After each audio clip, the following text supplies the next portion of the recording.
Now I've got the host of Secular Talk, Kyle Kulinski. Kyle, thanks for coming on, man. My pleasure, man. Thanks for having me. I appreciate it. So when I was first getting started on YouTube, yours was one of the only channels that I watched. So, you've been doing this for a really long time now. Obviously, the information environment is much different than it was in the last few years, even the last few months. Even just this week, you look at the wildfires in Los Angeles, you've got Trump, you've got Elon, Mike Johnson. All these guys are hell-bent on just perpetuating as much disinformation as humanly possible. We're in a completely post-truth world now. So I guess the first question here, how does the left succeed in an environment like that where really the right has no scruples, has no adherence to any, even the concept of truth? Yeah, I mean, I think there needs to be a lot more of us. I think that Yeah. you've built something pretty big. I've built something pretty big. There's others in this space who are doing the best they can, but we need like 50 more people like Yeah. you and me who do what we do, and we also need lefties who are online to be a lot more vocal and a lot more aggressive and sort of mirror MAGA in that way. Because, like you said, the disinformation and misinformation, I mean, this is like crisis levels now, especially because you have the capitulation of many in mainstream media to Trumpism or semi-capitulation where they do both sidesism. And of course, you have MAGA media with Fox News and Newsmax and Daily Wire and the rest of them. And even the podcast game now, I mean, as I'm sure you know, Joe Rogan, just MAGA now. There's many others in that space that are either MAGA adjacent or outright MAGA. And so it's a dark moment, and we need a lot more voices. We need a lot more people speaking up, a lot more aggression. We need people who are actually married to the facts of the situation. I mean, you brought up the fire. 12,000 structures burned at a minimum. The fires are 2.5 times the size of Manhattan. It's the biggest fire in LA history, $150 billion worth of damages. And the right is controlling the conversation. And they're trying to say, oh, it happened because Democrats are elected in California, which is just utterly preposterous. And we need to be able to recenter the conversation on the reality, which is we're at this place because of climate change. We just are. That's why we are where we are. You're going to have more extreme weather events. You're going to have more natural disasters. It's going to be on both ends of the spectrum, which is why you saw a year or two ago there was flooding in LA. And now in the middle of the wet season, there's wildfires, and there's a lot more of this that's going to come unless and until we seriously address climate change. Yeah, I mean, I'd love to hear anybody who is claiming that because the LA fire chief is a lesbian, sleeps with women, how that somehow has any bearing on the fact that we haven't had rain in a year and that we're contending with 80 to 100 mile per hour winds. And if one spark goes down because the wind pushes down a power line or a transformer and catches a whole mountainside on fire, how the sexual orientation of the fire chief factors into that is really beyond me here. Well, look, you mentioned kind of the state of our media ecosystem right now. There are a lot more right-wing content creators. Obviously, we've lost Twitter to the nth degree. We've lost every social media site, really, except TikTok, where the left still has a minor edge. But that thing is either going away in about a week or Fox regular Kevin O'Leary, Mr. Wonderful, is going to buy it. Lost the LA Times, Washington Post, Meta.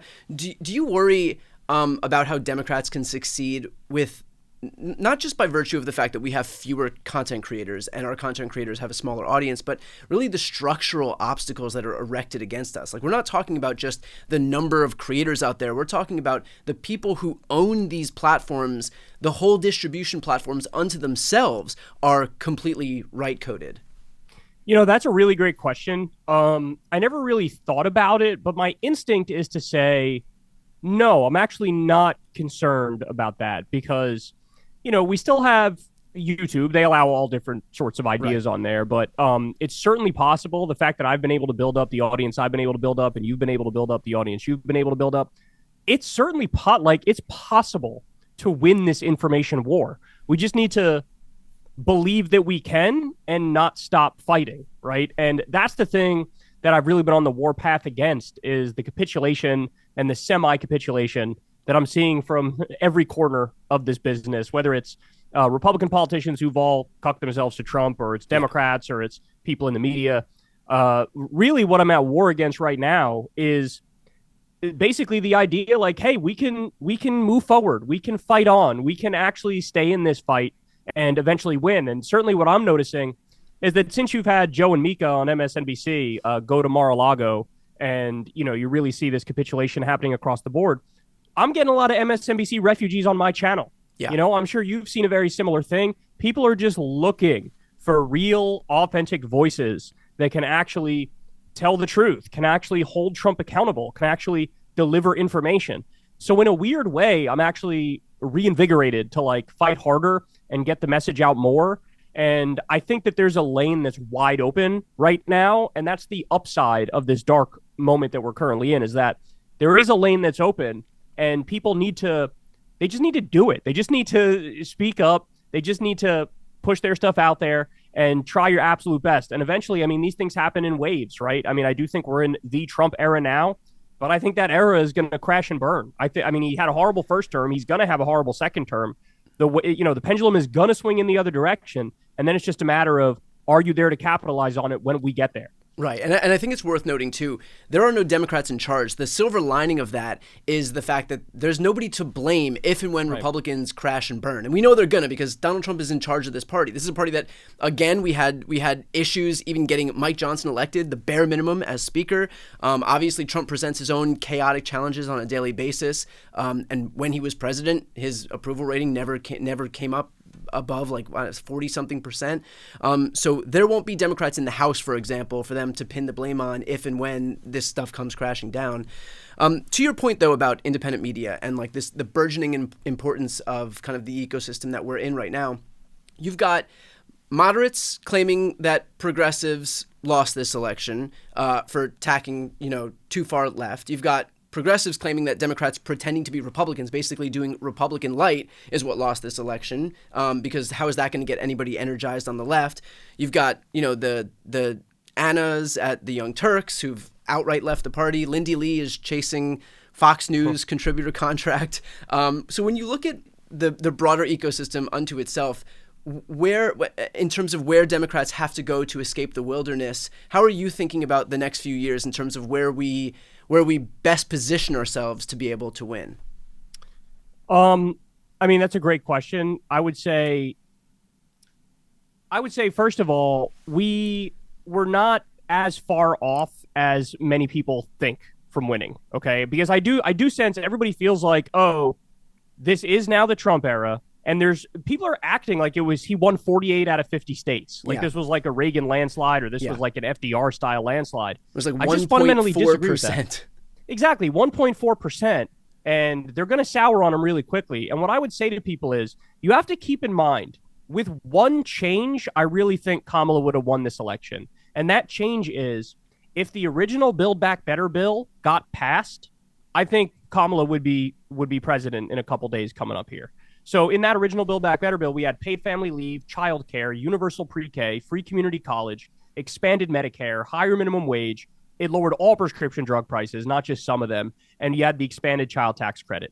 That would have been a game changer, the likes of which we haven't seen since the New Deal and FDR.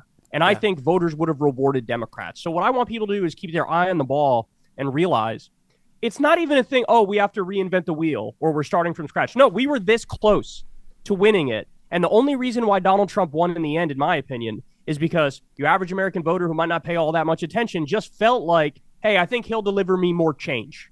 Now, I don't think that's true. And I think the change that he's going to deliver is revolutionary conservatism, which is going to be extreme and people are going to hate it. Yeah. But I need everybody to remember, we were very, very close. And if Build Back Better passed, so in other words, if Joe Manchin and Kyrsten Sinema didn't block this, we'd be having a very different conversation today. So we need to remember, hey, man, this is the agenda going forward. This is the bare minimum of the agenda going forward. In all seriousness, I'd, of course, go a step further. I think we should do universal health care. I think we should do, say, a 4-day work week. I think we should do Social Security for all. But if just Build Back Better passed, I think Kamala would have won. And I think people would do well to remember that. It's the right point, too, because I think a lot of us feel in the aftermath of this election, notwithstanding just the Republican talking point that this is some landslide, Donald Trump has some mandate, even though he's got one of the smallest popular vote margins in the last 100 years, in the last century. Right. But we were just, I think, just over 200,000 votes away from thinking that everything we did was absolutely perfect, right? Like, so I would just caution against throwing the whole thing away because we think this is to your exact point, some massive landslide for the Republican Party. Again, just like a couple 100,000 votes in just a couple states would have made, like we would be here right now talking about how everything we did was absolutely perfect. Every single consultant that works with the Democratic Party deserves a raise, and on and on. I do want to ask whether you think the party more broadly from their side, the politicians, if you think that we're in a moment right now where they finally understand the importance of independent media and are going to kind of move away from conferring all of their attention, all of their goodwill onto legacy media. Like the difference between the two sides is that when Republicans want to deliver news, when they want to give somebody a juicy interview, they don't go to ABC or CBS or CNN or NBC. They go to Breitbart. They go to Washington Examiner. They go to Daily Wire, to Tucker Carlson. Democrats don't do that. Democrats, we kind of feel like it's not legit unless it's under behind the glossy veneer of legacy media. Do you think that is finally sinking in, that not only are there diminishing marginal returns in terms of the people that they can reach on legacy media, but that if you actually want to find people who are persuadable, they're not the people who are tuning into MSNBC every day? I mean, that's a great question. I don't know. I think more Democrats are going to be open to independent media, but I also think there's a little bit of a structural issue there too, because the right and their media ecosystem, like, let's just call it what it is, they're absolute sycophants, right? Like, their whole purpose is like, we love MAGA, we love Trump, we love Republicans, we exist to puff up your ego, pump out your message, and like that's the end of it. And I think the difference on our side is that there's just a lot more honesty. So like if I'm interviewing somebody like Bernie Sanders, it's mostly going to be a softball interview because I like 97% agree with him. I might ask him like one or two hard questions. But, you know, if I'm interviewing your Joe Schmo average congressional Democrat, I mean, there might be 3 or 4 votes that they cast that I like really have a moral issue with. And then it's like, so what do? Do I focus on just the area where I disagree and give the audience the impression that this person is really bad and evil? Or do I only focus on the parts where I agree, which sort of feels almost like unfair in the other direction, where like I'm giving them too much credit? Or do I focus on both things? And so there really is just a structural problem. The other structural problem is the right really has an endless amount of big money. I mean, right-wing think tanks are flush with billionaire money. Same thing with, you know, the Daily Wire and all the, you know, right-wing shows online. And on our side, it really is a lot more just like sink or swim and try to come up with some sort of a business model where the audience can sustain you. And so I don't really have a great answer to your question. Other than that, I think there are some Democrats who understand the power of new media and independent media. People like Ro Khanna, and to his credit, he's always engaged, even when I might have an interview with him where I'm like, let's focus on these 3 areas where I disagree with you, right? So, but I don't know. I don't know if we can, and I'm curious your thoughts on this. How can we copy like a Joe Rogan style interview, right? Like it seems like that's a thing for them over there, especially because now he's sort of embarrassing himself by hanging out with robber barons on a daily basis and being a propagandist for MAGA. What he's doing has become really gross and off-putting, and I think people will learn that in time. I think it's incumbent on us to kind of recapture some of culture. Politics is downstream of culture, and we've kind of ceded that ground to the right. And even when you look at when Kamala Harris went on Call Her Daddy, that was largely a political, well, it was entirely political when she went on there. But when Republicans go on these shows, it's not necessarily just to talk about politics. It's not necessarily just to talk about policy. They're able to meet these people where they are, and Democrats don't do that. It's just politics. And so we don't have, you know, these red-pilled comedians that are doing this shows in the same way that, you know, and you can take issue with their specific politics, but like the Theo Vons of the world, the Shane Gillises, and again, you don't know specifically what, like, whether they're overt Republicans, but it's red-coded, right? And so I think that it's incumbent on the left to figure out how, when we talk about politics, or when we have our like ecosystem more broadly, our left of center ecosystem, that it can't just be politics, because for a lot of these people who are watching this stuff, they're their worldview is informed by the people that they're spending 3-4 hours a day listening to, and it's not based on politics. And only then, when it comes time to have an election around like September, October, when that stuff is really in the zeitgeist, will they start to talk about it. But by that, and of course, you know, their opinions are informed by right-wing ideology. So, but by that point, people who have listened to them have been listening to them for 3 or 4 hours a day, and they trust them. And so when Democrats have like come in September or October of an election year and dump $1 billion, $2 billion into these ads on TV that go in one ear and out the other, that's not going to be able to contend with what the right has, which is, again, all of these like right-wing, like right-influenced influencers, and they've got an audience who trusts them, who derives their entire worldview from listening to these people on a daily basis. And so when those people give their political opinions, people are going to listen, and they're going to be so much more influential than just saying like, oh, look, I saw an ad on CBS during a football game, and so that's how I'm going to create my political worldview right now. It doesn't work like that anymore. It's not that people like they're going to take their cues from Joe Rogan if they've listened to Joe Rogan for the last 12 months for 4 hours a day. When he finally starts to talk about politics in September or October, they're not going to do it because they saw some ad by the Democratic Party in October. And that's why you actually hit the nail on the head as to why Rogan has really gotten under my skin and I've really been going after him, is because he did a bait and switch. He was for a very long time left coded, and he would talk about left-wing issues. And then over time, he ended up flipping and endorsing Trump. And he knows that Trump massively cut taxes for the wealthy and corporations. He knows that we lost 200,000 manufacturing jobs under Trump. He knows that Trump presided over a net loss of 2.9 million jobs. He knows that 2.3 million people lost health insurance under him. He knows he appointed more Wall Street CEOs and billionaires than any president in history. He knows he filled the NLRB with union busters. He knows that his labor department stiffed 8 million workers of overtime pay. And I think that's what frustrates me, is exactly what you described, which is he was a cultural podcaster first, and just like your everyman first. But then effectively, he basically like sane washed the right and made it seem like, oh, they're the down to earth ones. They're the ones who are like more realistic and more like you and understand you. And I think people are in for a really, really rude awakening about that when they realize your wages aren't going up. You're not getting better health care. More jobs are going to be outsourced, and it's going to be more tax cuts for the rich, and it's going to be a disaster. Well, what would you attribute that to? Because like, would you say it's because these guys are just wealthy and Republicans are just better for wealthy people? And of course, they have to use culture wars as a distraction so that people don't pay attention to their economic agenda? Or B, do you think that he was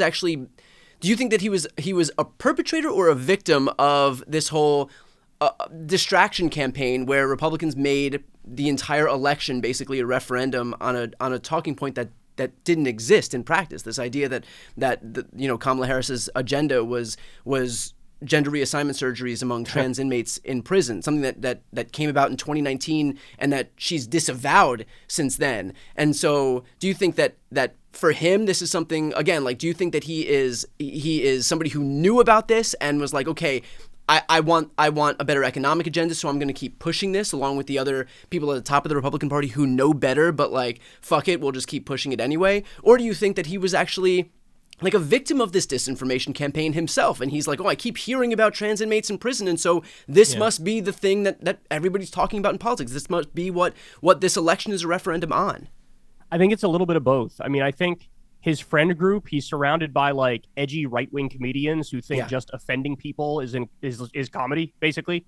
And you mix that with their like weird obsession with free speech, where they built this idea in their mind that like, oh, it's only censorious college lefties who crack down on free speech. Not like Trump or anything is super censorious and authoritarian. Never that, of course. Right. But like, you immerse yourself in that world. You're surrounded by right-wing voices all the time. And then, he's mega wealthy, and he's surrounded by UFC fighters who are pro-Trump, surrounded by wealthy business people who are pro-Trump, celebrities who are pro-Trump. He sort of cocooned himself in this right-wing echo chamber.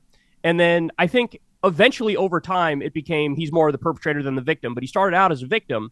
And then now it's very clear he's just thrown his lot in with MAGA. And the same way he has his like conservative comedian friend group and they all look out for each other. Now I think that tent has broadened to like, now I also look out for J.D. Vance and Donald Trump and Republican politicians. But at the end of the day, however he got there, it's almost irrelevant to me because he's become a massive purveyor of misinformation and disinformation and the dumbest ideas I've ever heard.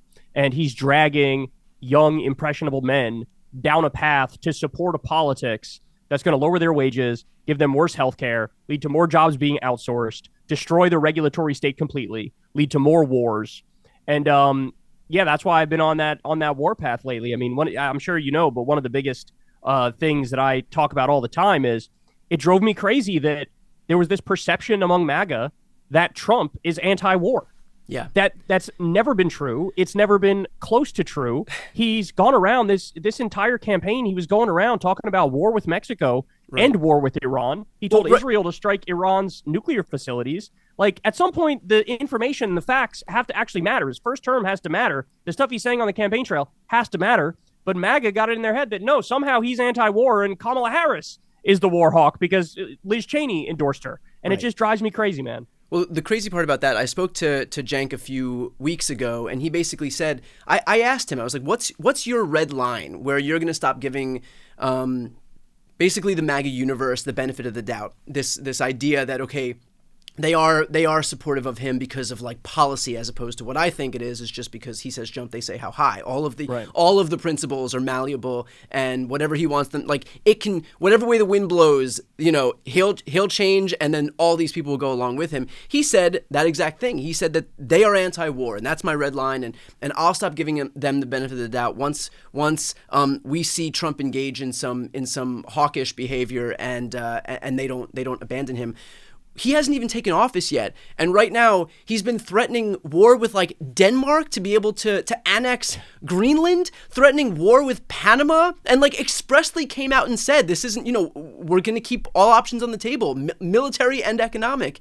And so, like, this idea, even before he's in office, he's already undermining the very thing that all of these Republicans are putting themselves out on a limb for, which is this idea, again, to your exact point, that he's the guy that's going to keep us out of war. He's going to be the pro-peace candidate. He's going to be the one to keep all of the money inside the United States and not worry about foreign wars. And, like, what do you think that Mexico, Canada, Greenland, Denmark, Panama are all just going to roll over and say, yeah, go ahead, annex our territory? And that's the thing. You're hitting the nail on the head. They already failed the test, Cenk. Right, they already failed. So forget everything you said, which was very recent and stuff he's saying, et cetera, which I totally agree with. Yeah. But in the first term, Trump increased drone strikes over 400%. He kept us in Iraq. He kept us in Afghanistan. There was a massive increase, 330% increase in civilian deaths in Afghanistan under Trump. He bombed Syria twice. He bombed Somalia. He said we're occupying a third of Syria to, quote, take the oil. He increased the Pentagon budget every single year. He tried to do a coup against Venezuela. He ripped up the Iran agreement. I mean, I can go on here, but but the point is, so if being anti-war, if he crosses that line, we'll abandon him. Well, then you should have abandoned him in 2016, 2017. Right. That ship has sailed already. Well, that ship sailed, so they're not going to hold him accountable. They already didn't hold him accountable because he already did those things, and he's saying he's going to do more hawkish things. Right. And that was kind of the basis for the question that I asked earlier, which is, like, because we're in a post-truth environment, it almost feels like, while I'm doing this work, while I'm sure you're doing this work, it feels like it almost doesn't matter, because we can say the truth and you just have a barrage of people on the right that just either once their, lies are debunked, they'll either continue to perpetuate them, or they'll just or it just doesn't matter to them and they don't care. Because, I mean, look, this is a party that pretended to be predicating its identity on its adherence to states' rights. Clearly don't care about that. While they have first thing they did after Roe was overturned was introduce in both the House and the Senate, introduce legislation for a nationwide abortion ban. After the 2020 election, they introduced that Texas lawsuit to invalidate the election results in 4 other states. So states' rights is out the window. You've got family values while the Republican Party marches off a cliff behind Donald Trump, who was just found guilty of 34 felony convictions for charges related to a hush money payout he paid for an affair he had while his wife was at home with their infant son. Fiscal responsibility. These guys added $8 trillion to the debt the last time they had unified control of government. The Constitution. These people refused to certify a free and fair election because they didn't like the fact that Donald Trump lost to Joe Biden in 2020. So there are no longstanding principles that are ever going to change their mind. It is just kind of whatever way the wind blows, and once you call them out for the reality that what they're saying is complete BS, it almost just doesn't matter, and they just continue to trudge forward, you know? That's true. And to your point, there's some percentage that we're dealing with here that is just a cult. We have to call it what it is. There's some percentage that is just a cult. That's the bad news. The good news is, I think that true number is the percentage of Americans that supported Trump the day after January 6th, which I think is, correct me if I'm wrong, I think it was about 30%, like a 30% approval rating or something like that. Somewhere around there, yeah. So that's the percentage that is too far gone, which means that 70% are available for the taking. And like I said, they're going to screw this up 1,000 ways to Sunday. They're going to mess everything up. I really hope we can mitigate the disaster that's coming, in the sense that he doesn't ruin things so bad that, we're in a situation we can't get out of. Exactly. Yeah. That's our hope right now. But the reality is, we need to be there when that day comes to lay out for people the reality. You can never give up on telling people the truth, telling people the facts, trying to change their mind. And when all is said and done, and when that day comes, we need to be there to say, okay, this is the guy you supported. Look at what he did. You want to know who's on our side? You want to know what we support? Take, say, Tim Walz, for example, the best governor in the country, governor of Minnesota. This is a guy who, with a 1-seat majority in Minnesota, gave us universal free school breakfast, free school lunch, legal weed, carbon-free electricity by 2040, 12 weeks paid family leave, 12 weeks paid sick leave, red flag laws for guns. The list goes on and on. So that's the answer. These things are the answer. This is the direction we're going to go in. We can fix this thing, but people need to be willing and open to have that conversation. Unfortunately, I think we're only going to get to that point once MAGA has already messed everything up, once there's already been a disaster. But we need to be there to say, hey, we can pick up the pieces, and this is the agenda, and this is what we're going to do moving forward. Yeah, I think that's exactly right. And to your earlier point, that's 70% of people. Look, there was a not insignificant number of those people who are completely low information voters, or not, political sickos like you and me and people watching this right now probably are. But for a lot of people, look, we are in a high inflationary environment that led to ousters in incumbent governments across the entire world. I think with the exception of like Claudia Sheinbaum's administration in Mexico, but otherwise everybody was decimated across the world. And so for a lot of people, they just looked and saw and said, okay, in my world, which, I don't pay attention to politics at all, but in my world, the cost of things is higher than it was now, so I'm going to punish the people who are in charge. And it's as simple as that. And that doesn't mean that these people are like Roger Stone acolytes or like full bore MAGA, adherents. It's just that these people, it happens across the entire globe where people just want to. It's a punishment election where people just want to take out their frustration on the people in charge, and the people in charge of the Democrats. And so these people are very much so still gettable. With that said, we clearly have something of an issue with young guys. I believe that from 18 to 29, Democrats actually lost young guys. If I'm not mistaken, it was like 49 to 48. And for Democrats to lose a demographic group among young people is I think a five-alarm fire for us. There are very few young guys in Democratic media. With the like we're two of them among again very very few people who actually do this. How does that inform kind of how you view yourself in this ecosystem at this moment in time, where now we realize that there is a bit of a problem with that demographic group that I think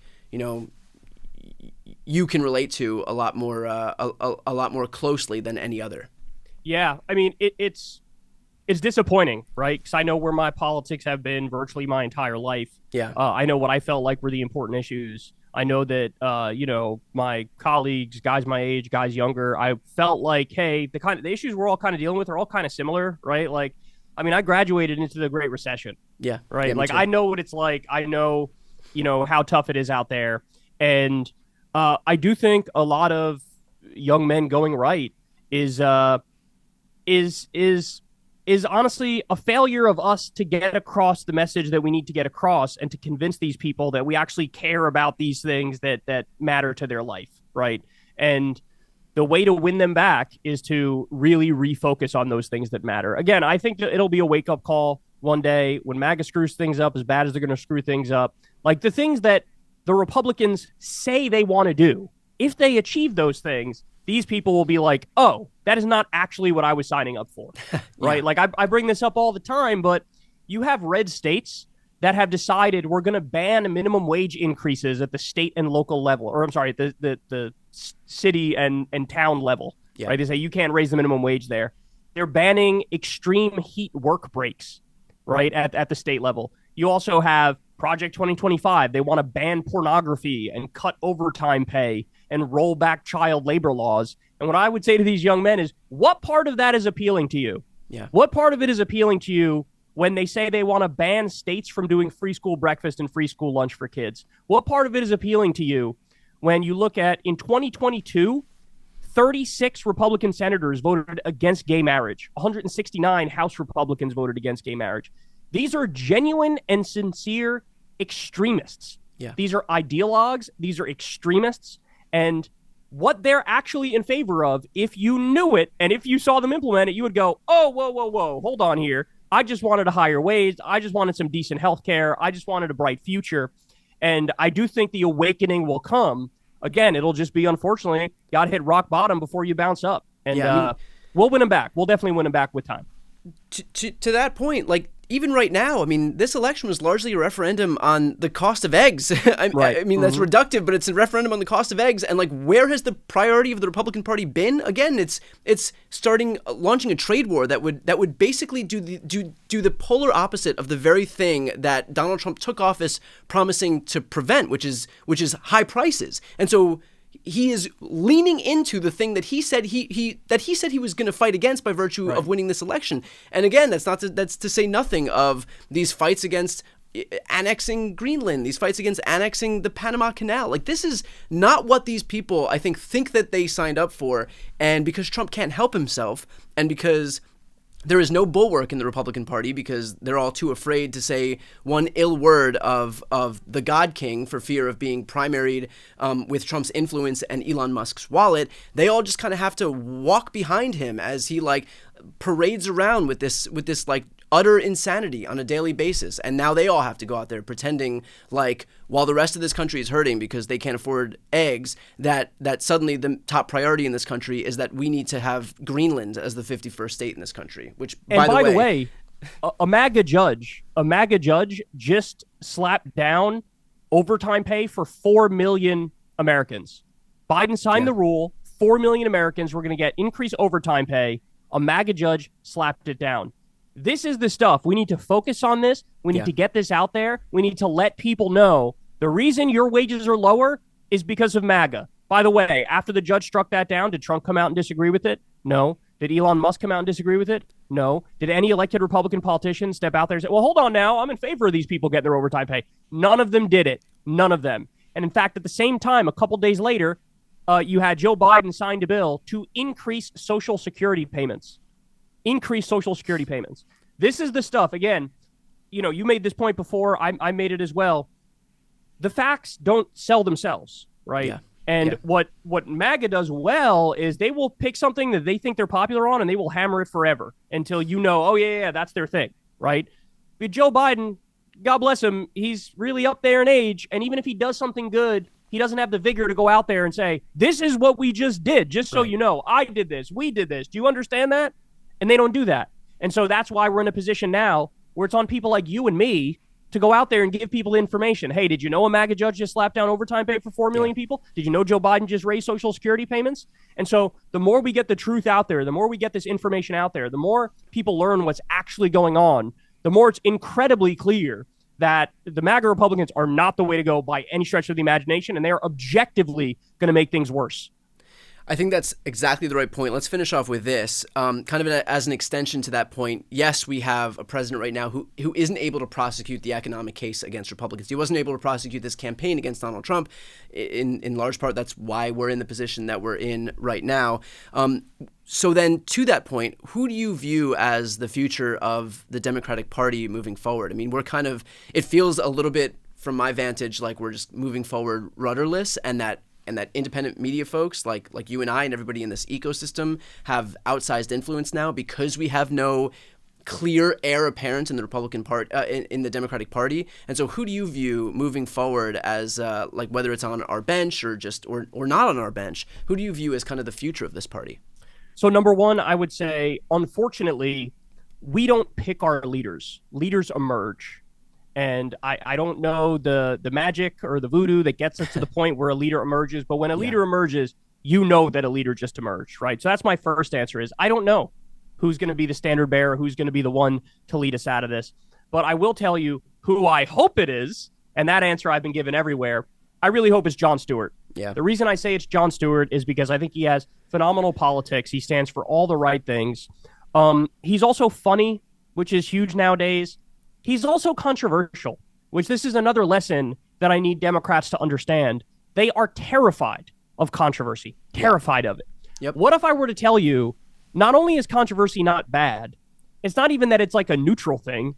It's actually objectively good. It's a net positive, yeah. It's a net positive. And in fact, I remember Trump admitted this one day. He had Doug Burgum with him after Doug Burgum endorsed him. And Trump gave a speech where he said, this guy Doug, he's a great guy, real polished, real good politician. His problem is he doesn't generate any controversy. And I remember watching that and thinking, oh my God, Trump understands. He's doing it on purpose. All the stuff he's doing it on purpose, generating the controversy. So we need to mirror that. The other thing is, and I don't like that this is the case, but it is the case, it's just true that like being a big celebrity, like it's a massive upside of if you run for political office. Just the fact that you're a celebrity, this country's celebrity obsessed. People go, oh, I know that person. I like that person.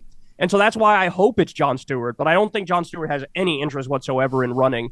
And I don't know if he wants to take the burden of trying to save this country and put it on his shoulders. But I have no doubt he's capable of doing it, and he absolutely would do it. And he would be the kind of leader that I could line up behind because he's going to be aggressive. He's going to tell the truth. He's going to be right on the policies. He's going to be controversial. He's going to be charismatic.